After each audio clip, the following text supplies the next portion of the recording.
কয়েকদিন থেকেই ভাবছি যে আমি ধানের জমিতে সার দেবো, তা দেওয়ার হচ্ছে না। সত্যি কথা বলতে গেলে আমাদের দিকে দুদিন থেকে যেভাবে বৃষ্টি পড়ছে, কোনো দিন বৃষ্টি ছাড়া নামই নিচ্ছে না।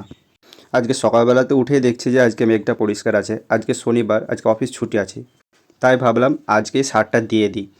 তাই সকালবেলাতেই আজকে দোকান থেকে সার নিয়ে এসে মাথায় করে নিয়ে চললাম জমিতে দিতে।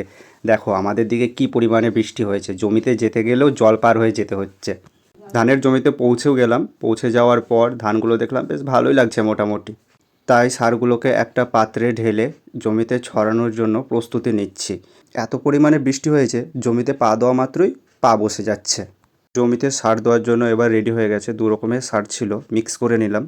এবার অবশেষের কাজ আছে সার ছড়ানো। তো আমি সারা জমিতে সার ছড়াচ্ছি। সার ছড়াতে ছড়াতে কী পরিমাণে পা স্লিপ করছে তোমাদের কি বলবো।